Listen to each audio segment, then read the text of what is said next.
Hello everybody, Mr. the Vestman here, bringing you some more Alan Wake, and this is the arcade mode. And first thing out of the gate, there's going to be one video for the entire arcade, because the arcade largely is dependent on skill, and as much as I would like to bestow upon you boatloads of skill, that is not how skill is done. Unfortunately, I can't just hand it out left and right.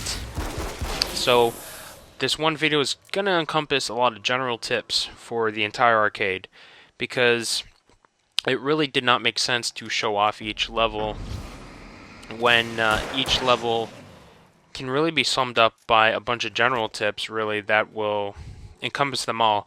Each level has pretty well the same enemy types. It has the same kind of basic beginning, middle, and end strategies. Nothing really changes except for the layout, and showing you the layout, it will lead me into the first topic. Showing you the layout really isn't going to help you per se, because showing you the layout of how I played versus how you might want to play, it could be totally different. And the reason I say this is, if I was going to go around the map showing you where stuff is, it's going to have to be stuff that I was going to pick up, because in the video I have to, kind of play the level. And what I pick up might not be what you want to pick up, because you can only have 2 guns, plus a flare gun, and the flares and grenades. So my loadout, as you can see, is I love the revolver. For my primary weapon slot, I love having the revolver, not the Magnum. And you can tell the difference. The revolver is kind of shorter, a shorter barrel, has 6 shots, faster fire rate. The Magnum is extremely powerful, but very, very slow fire rate, and on the picture it has a really long barrel. And I don't care for the Magnum. It's very nice, one-shots almost everything, but in survival mode here, I want that quickness, and I really want the speed and versatility that gives me. So I use the revolver, and for my secondary slot, I like to use something that's kind of really anything, because I find the revolver covers so much ground.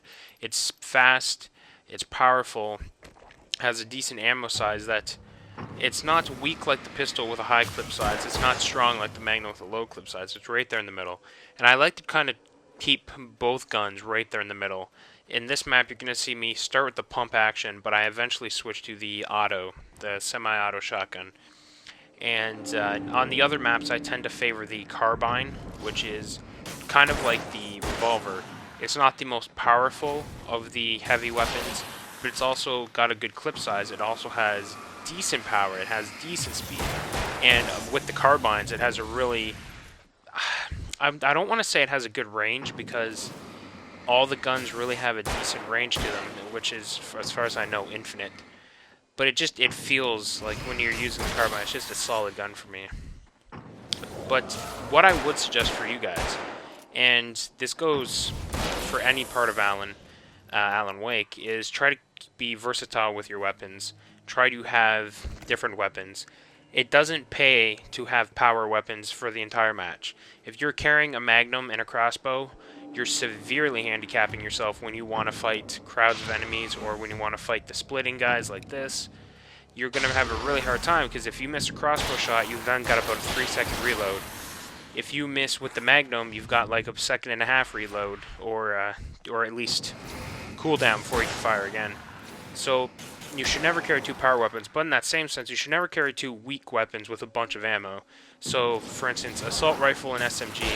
That'll work okay, but the assault rifle is fairly weak and doesn't have that much ammo. 100 bullets, 25 to a clip. You blow through that a lot quicker than you think. The SMG is the same way. When you're playing on the Nightmare maps especially, this is extremely true, because the Nightmare maps, the bad guys have more health. And you really should not... So the same thing goes. You shouldn't carry 2 things. Although both rapid-fire, very versatile weapons, you're just going to blow through your ammo so quickly, and then you'll have to restock, and you can only restock so often. So you're basically, in the end, just completely messing yourself over. So that's my suggestion for the weapons. Versatility. Have a rapid-fire one and a powerful one, or have 2 medium-range ones, which I like to carry. obviously always pick up the flare gun as well. The next thing, big tip, huge tip, is follow Alan's head. When you see me zoomed in like this, Alan will look around. Let's see if we can get a good instance of this. Actually, there's probably not going to be one for a little bit. But Alan looks around, even when you're not zoomed in, but it's more pronounced when you are zoomed in. Let's see here. Am I going to look to the right? I kind of looked there to the left. You saw that. And basically what that means is there's someone coming that you can't see. So when Alan looks around, he's looking around to tell you, hey, look. Look where I'm looking. And Alan does that to help you, because when you zoom in, you lose almost all your peripheral vision, except for, you know, there's that little bit. And you'll notice a big thing you should try to get used to doing is shooting when you're not zoomed in. So shoot from the third-person camera, not the, like, over-the-shoulder zoomed-in camera. This can really just, it pays huge dividends. For one, you're not more accurate when you zoom in. It lets you see better, it gives you a cleaner shot, but the accuracy level stays the same. As long as you've got the flashlight pointed on the bad guy, it's still the same level of accuracy. You're still going to hit.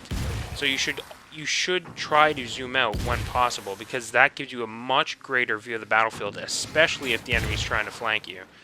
Especially that. Also, you should make, I wouldn't say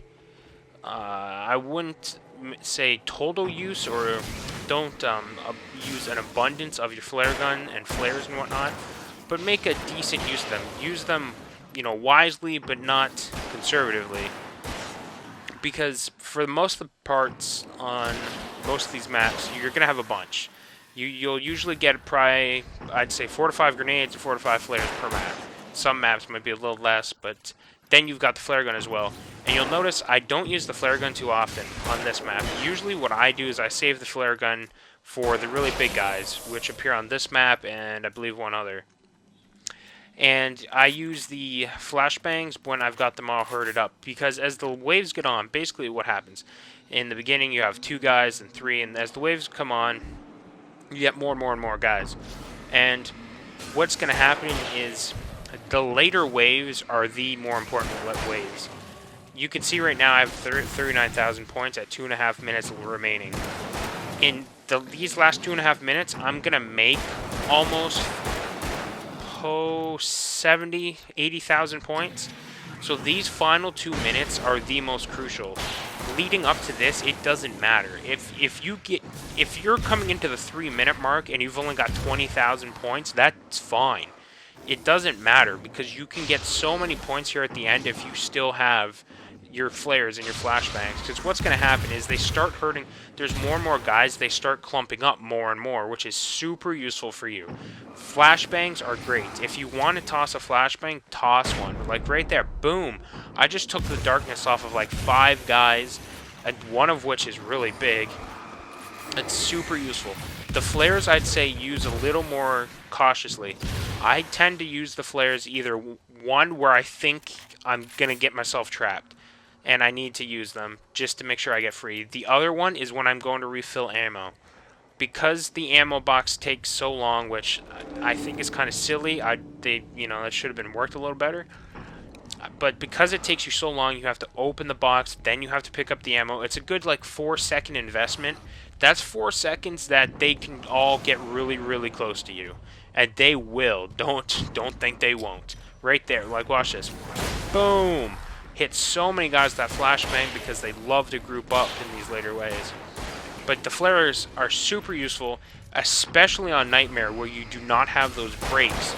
Nightmare mode is constant enemy spawning. Super, super, super duper, ridiculously useful to use the flares so you can pick up ammo. You can't do it often because you only have a couple flares, but they're super useful for that. Other than that, the only other huge, gigantic tip is don't get hit at the end of the match. Whatever you do, if you're out of ammo, just dodge like crazy, because what's going to happen is at the end of the match, the sun comes up and everyone on screen dies. You get the points for everyone that dies on screen. So if your multiplier's at an 8, a 7, a 10, you're going to get stupid amounts of points, and you're going to see that happen Watch the top right corner of the screen right now. In 10 seconds, my points are going to jump by almost 40,000. It is ridiculous.